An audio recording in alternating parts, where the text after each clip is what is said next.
여러분 안녕하세요. 오세진 권사입니다. 오늘부터 여러분들과 함께 결코 짧지 않은 긴 시간 동안 관세법 이론 강의를 힘차게 시작해 보도록 하겠습니다. 여러분, 행동의 가치는요, 그것을 끝까지 이루는 데 있다라고 생각합니다. 여러분들께서 처음에 가지셨던 그 시작의 결의가 실제 결과물, 그리고 성과물로 발현될 수 있도록 끝까지 최선을 다해 주시기 바랍니다. 저도 여러분들이 합격하시는 그 순간까지 열심히 돕고 여러분들을 견인하도록 하겠습니다. 본 수업은요, 시험을 어떤 식으로 바라봐야 할지 정확한 방향성을 제시해 드리고요. 출제 의도와 핵심을 간파해서 우리 출제자가 지향하는 그 시험의 본질을 꿰뚫는 그런 맞춤형 강의가 되도록 노력하겠습니다. 네, 오늘 이 시간에는요, 이제 첫 번째 시간이고요. 우리 관세법 교재를 들어가기에 앞서서 여러분들께서 이제 선제적으로 알고 가시면 좋을 내용들을 해보도록 하겠습니다. 우리 관세의 기원부터 시작을 할 텐데요. 우리 관세의 기원은요, 여러분들께서 출제는 안 되기 때문에 굳이 모르셔도 됩니다. 그런데 행정 전문가로서 특히 이제 관세에 관련된 업무를 보실 분들이 관세가 어떻게 시작됐는지에 대해서 아주 간략하게나마 숙지하시는 것이 우리 바람직할 것 같아서 제가 준비했습니다. 그리고 우리 두 번째 사항은 굉장히 중요합니다. 관세법의 기초 용어. 네. 이것은 우리 교재에도 일부 담겨 있는데 미리 알고 가시면 반복의 효과도 기할 수 있고 아무튼 아주 좋은 준비 과정이 될 것 같습니다. 그리고 관세법의 의 공부하실 것이고 관세법의 목적, 그리고 관세법의 성격, 그리고 관세법의 체계에 대해서 공부하겠습니다. 제가 OT 때 말씀드렸죠. 우리 야구 선수들, 특히 프로야구 선수들은 날아오는 모든 공에 함부로 방망이로 휘두르지 않습니다. 뛰어난 선구안을 바탕으로 해서 전략적 타격을 한다고 했죠. 우리 시험에 임하는 우리들의 태도와 자세도 그래야 합니다, 여러분. 그래서 우리 교재를 공부하기에 앞서서 이렇게 미리 알고 가면 크게 도움이 될 부분이기 때문에 여러분 되도록이면 암기 또는 숙지를 해주시기 바라겠습니다.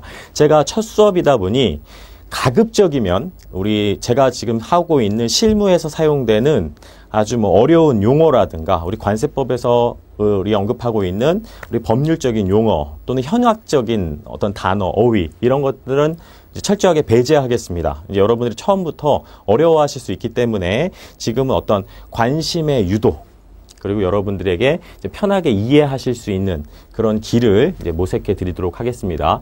그런 차원에서 관세의 기원에 대해서 한번 공부해 보겠습니다. 관세의 기원은요, 여러분 말씀드린 대로 시험에 출제되지 않습니다. 그러나 알고 가실 것이 우리 아담 스미스라는 사람이 이런 얘기를 했습니다.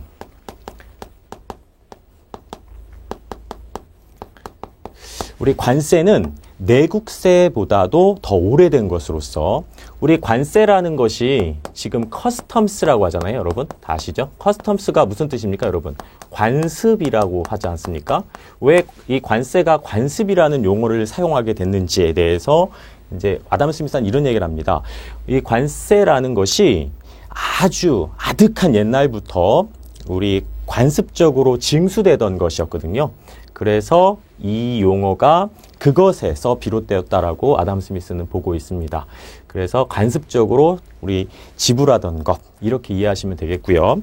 우리 관세의 기원에서 우리 크게 이제 발생사적 관점에서 보면 어떻게 시작이 됐는지에 대한 얘기예요. 그래서 이제 크게 보면 4단계로 여러분이 이해하시면 돼요. 그래서 고대, 도시국가, 그리고 중세 봉건, 그리고 근대, 그리고 1995년 우리 1월 달에 우리 WTO라는 세계 무역기구가 출범했습니다. 이렇게 4단계를 우리 기준으로 해서 이해하시면 될 것 같습니다.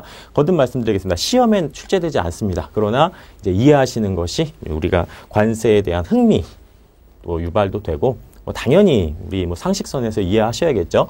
고대 국가 보시겠습니다. 이 고대 국가들은요, 우리 여기 기술되어 있는 대로 우리 도시 주변에 있는 항만이라든가 도로 이런 것들을 이용할 때 일정한 수수료, 사용료를 징수하기 시작했습니다. 거기서 이제 관세가 출발한 것이죠. 그리고 이제 중세 봉건 시대에 이르러서는요, 반대급부가 없다. 이 말이 조금 어려운 말이죠, 여러분. 반대급부가 없다라는 것은 내가 일정한 혜택을 상대방한테 줬어요. 즉, 관세를 내가 납부한 것으로서 내가 혜택을 혜택을 볼 수 있는 것이 반대급부가 있다라는 것인데, 우리 봉건 시대부터 반대급부가 없는 조세, 그리고 관세 영역이라는 개념이 성립되기 시작했습니다. 그냥 반강제적으로 나에게 아무런 혜택 없이 내가 납부하는 것, 이것이 바로 반대급부 없는 조세라고 이해하시면 돼요. 네. 그리고 근대에 와서 이 관세라는 것이 국경관세로 통일이 되었습니다. 그리고 수입관세로 집약이 되었죠. 수입되는 물품에 대해서 관세를 징수하기 시작한 것입니다. 우리 관세선이라는 아주 독특한 개념을 배울 거예요. 우리 국경선과는 반드시 일치하는 것이 아니다라는 걸 이따가 배우실 겁니다. 관세선을 통과하는 상품에 대해서 부과하는 조세라는 개념으로 이제 옮겨왔고요. 우리 95년도 1월에 우리 새로운 국제적 경제기구로서 다자간 무역기구, 세계무역기구 WTO가 창설이 됐습니다. 그래서 이 새로운 무역기구, 이 무역기구에서 어떤 국제무역에 대한, 그리고 관세 질서에 대한 것을 책임지게 되었고, 우리 국제기구와 다국 간의 협정에 따라서 관세를 이 시점부터 이제 관리하게 되었다. 이렇게 이해하시면 되겠습니다. 고대 국가로부터 시작된 관세가 우리 WTO 체계까지 이렇게 역사를 이제 이루고 있다라는 걸 여러분께서 아셨습니다. 그리고 이제 두 번째 아셔야 될 것이, 우리 관세법의 아주 기초적인 용어를 좀 정리하시겠습니다. 우리 첫 번째, 관세청이라는 것이 있고 세관이라는 것이 있어요. 여러분들께서 합격을 하시면 근무하시게 될 곳이 바로 저 두 곳이에요. 우리 관세청과 세관의 이제 상위 기관이 기획재정부라는 곳이 있거든요. 여러분들이 시험 합격하시면 우리 관세청하고 세관에서 근무하시게 됩니다.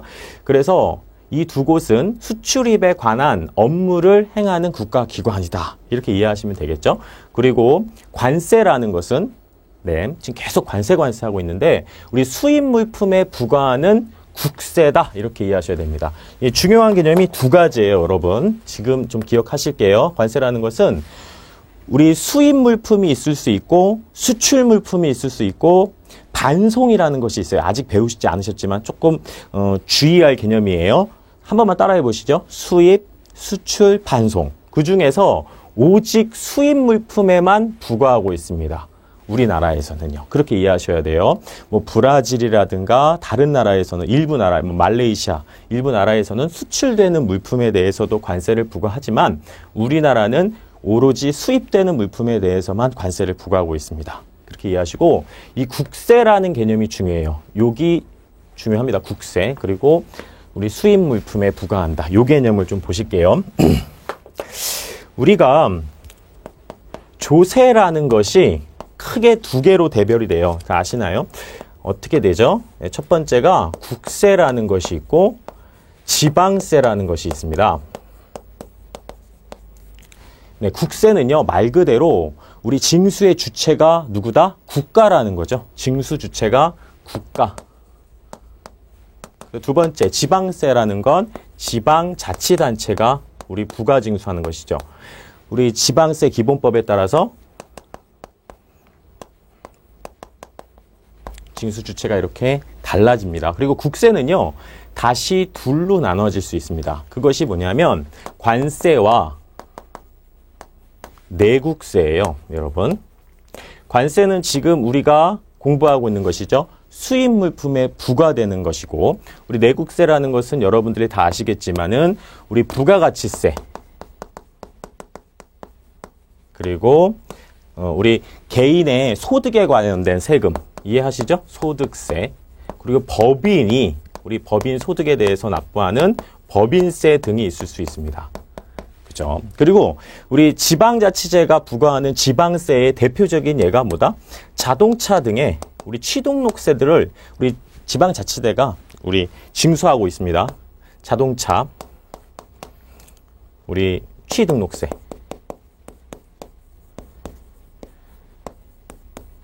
이걸 지방세라고 하죠. 이렇게 대표적인 것들만 이해하시면 되고, 지금 우리가 공부하는 것이 바로 이 관세예요. 이 관세가 우리 국세에 우리 해당하는 것이라는 걸 반드시 이해하시고, 우리 내국세와 함께 우리 큰 포션을 차지하고 있다. 우리 관세라는 것이 그 관세법의 목적에 보면 이렇습니다.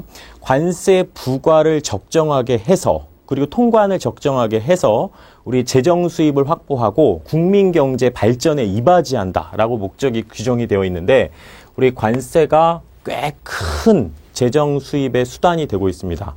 큰 포션을 차지하고 있다는 것을 여러분께서 기억을 하시고 여러분들께서 하시는 일이 그만큼 우리 엄중한 일이다라고 이해하시면 되겠습니다. 네, 어떤 자부심도 가지시면 되고 이제 여기에 위치하고 있다 이렇게 이해하시면 되고 우리 두 번째 알고 계셔야 될 것이 이 관세라는 것은 수입 물품의 가격에다가 가격을 꼭 밑줄 칠게요.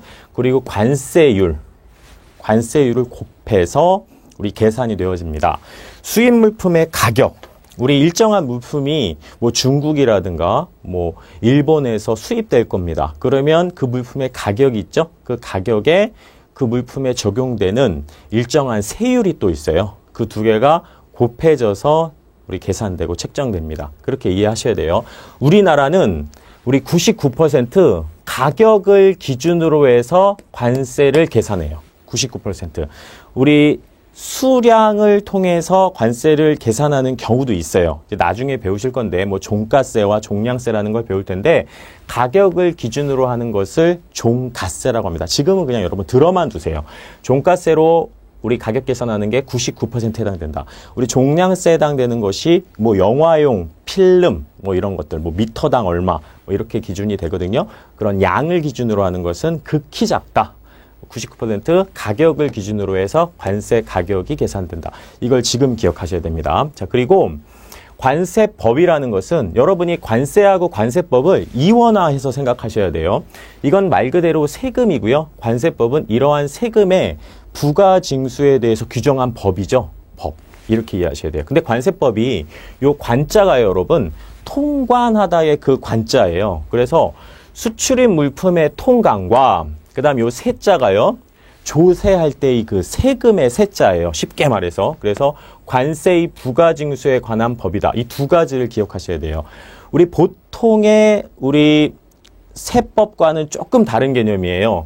보통의 세법은요, 그 세금, 해당 세금에 대한 부가징수, 뭐 과세 요건에 대해서 규정을 하고 있다면, 관세법은 그러한 세금에 관련된 것 플러스 물품에 대한 부분까지 규정을 하고 있다. 이게 아주 중요한 사항입니다. 두 가지로 여러분께서 기억하셔야 돼요. 그래서 제가 다시 한번 말씀드릴게요. 여러분은 이제 두 번 들으시는 거예요. 관세법의 목적이 무엇이다?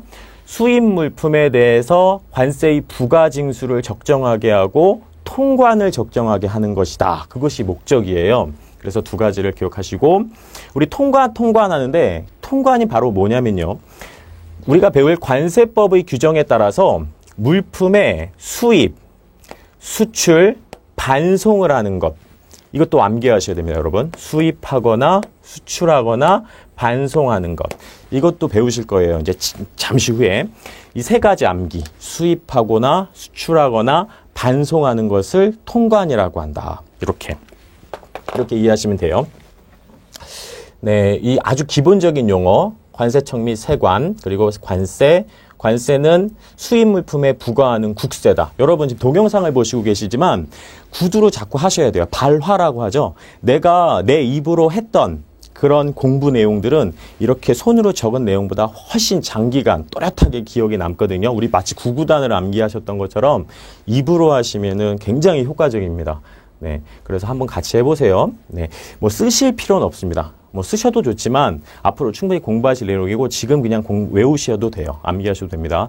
통관은 세 가지며 관세법은 두 가지를 규정하고 있으며 관세는 가격 플러스 세율로 이루어지고 우리 수입 물품에만 부과한다. 그리고 국세에 해당한다. 이렇게 이해하시면 되고요.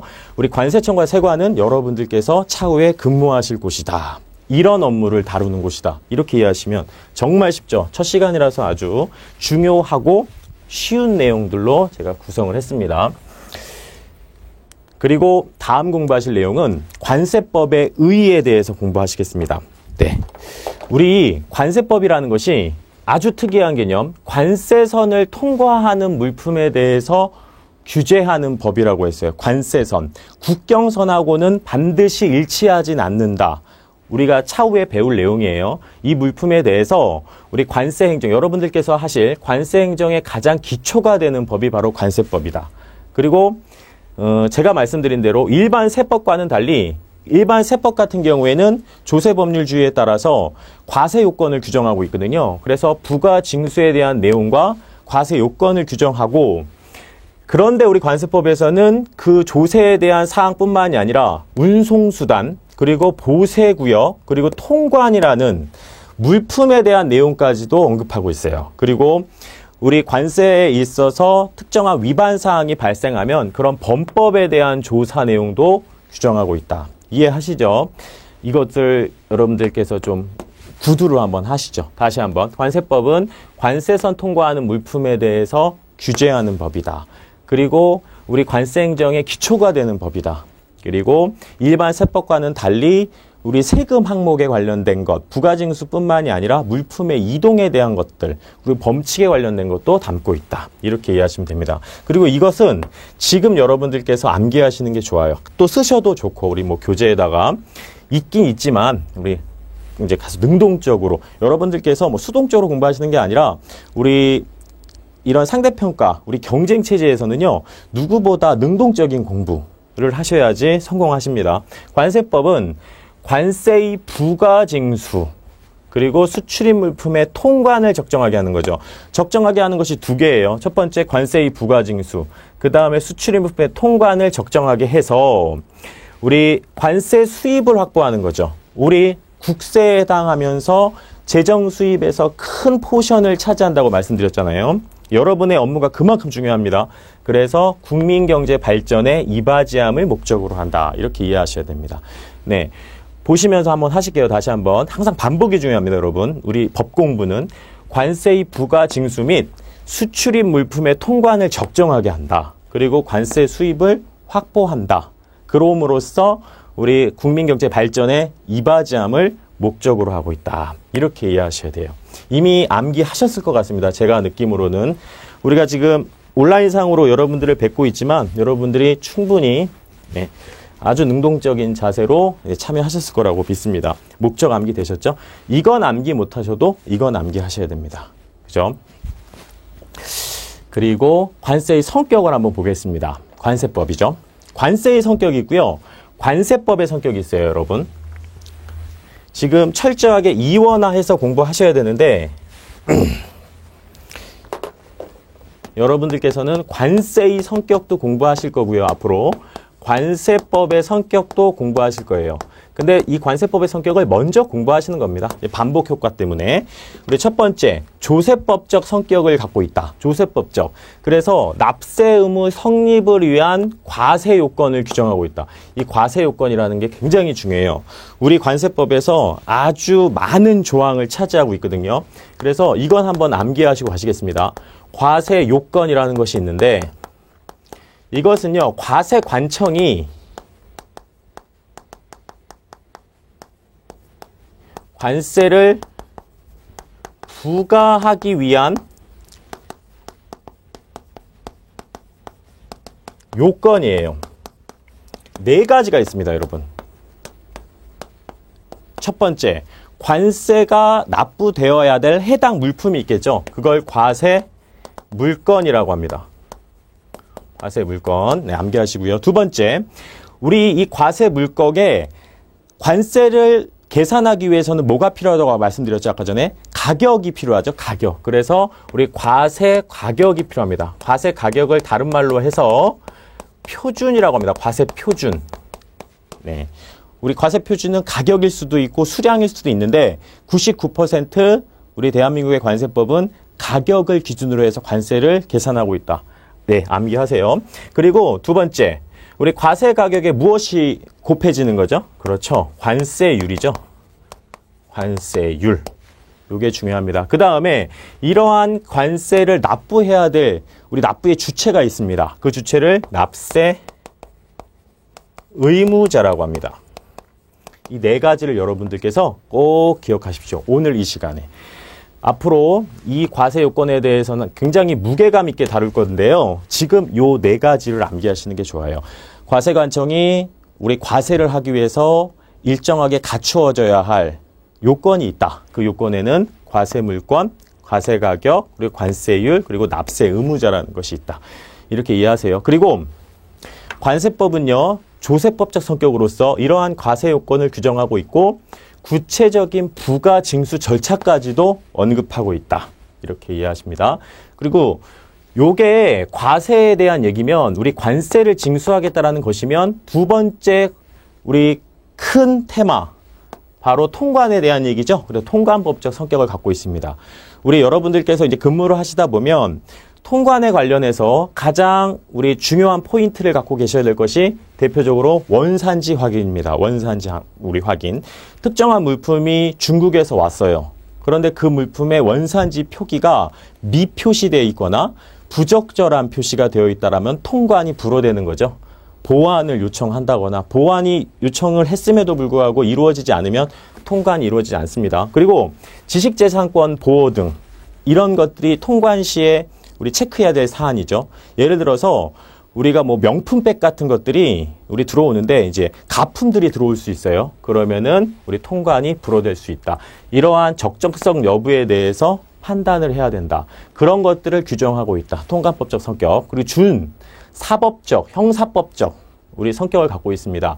그래서 관세범들이 우리 출연할 수 있어요. 뭐 밀수를 한다거나 관세를 포탈한다거나 그러면 이들에 대해서 그대로 간과할 수는 없죠. 조사를 해야 합니다. 이제 여러분들께서 조사도 하시고 우리 처분도 하시고 처벌도 할 텐데 이러한 것들을 담고 있습니다. 그리고 소송법적 우리가 관세를 부과 징수하는 우리 행정 주체들이 있을 수 있고 그것에 대한 이제 반대 입장을 갖고 있는 우리 납세 의무자가 우리 행정관청의 어떤 위법한 부당한 처분으로 인해서 뭐 심하게 권익을 침해당한 경우에 그 자를 구제해야 될 어떤 방편들이 있을 겁니다. 그래서 나중에 이의 신청과 심사 청구와 심판 청구 이것을 이제 어느 당사자들에게 이제 진행하는지는 이제 차후에 공부하실 거고요. 이의 신청이라는 것 그리고 심사 청구라는 것, 심판 청구라는 것